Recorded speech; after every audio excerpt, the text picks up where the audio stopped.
दिनांक 3 मार्च 2026 रोजी पहाटे 3 वाजण्याच्या सुमारास एक दुचाकी वाहन चालक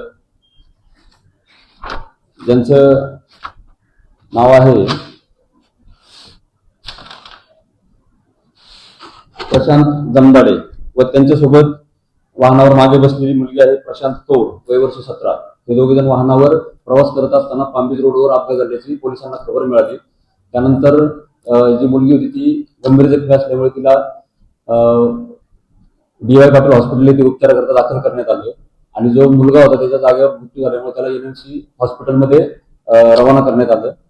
त्यानंतर त्यांचे नातेवाईक तात्काळ मिळून न आलेले पोलिसांतर्फे गुन्हा दाखल केला. सानपाडा पोलीस स्टेशन येथे गुन्हा रजिस्टर नंबर 67/2026 भारतीय न्याय संहिता कलम 106(1), 281, 125 अ, 125 ब सह मोटर वाहन कायदा कलम 184, 134 अ ब प्रमाणे गुन्हा नोंद करण्यात आला. याच्यामध्ये जे मृतकाचे नातेवाईक आहेत त्यांना या घटनेचे फॅक्ट माहीत नाहीये. त्यांना सांगितले परंतु त्यांना पटलेलं नाहीये. जेव्हा आम्ही CCTV फुटेज आणि साक्षीदार यांच्याकडे तपास केला त्यावेळेस असं निदर्शनास आलं की जो प्रशांत जमदाडे ज्याचा मृत्यू झालेला आहे याच्यामध्ये तर त्यांचं दुचाकी वाहन हे अगोदरच अपघातग्रस्त झालं होतं आणि त्याच्यामुळे ते प्रशांत जमदाडे आणि हरमन कौर हे दोघे जण रस्त्यावर पडलेले होते जखमी अवस्थेत असं साक्षीदारांनी सांगितलेलं आहे.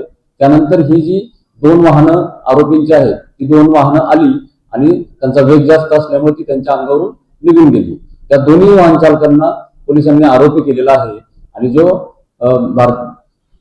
IPCचा जो सेक्शन 304 अ आहे त्याच्यामध्ये शिक्षा ही 3 वर्षाची असल्यामुळे पोलिसांना माननीय सर्वोच्च न्यायालयाचे निर्देश दिलेले आहेत त्याप्रमाणे अटक करता येत नाही. त्यामुळे त्यांना अटक केलेली नाही आणि जे नातेवाईक आहेत त्यांचा आग्रह आहे की त्यांना अटक केलं पाहिजे. त्यामुळे त्यांचा पोलिसांविषयी कदाचित गैरसमज निर्माण झालेला आहे.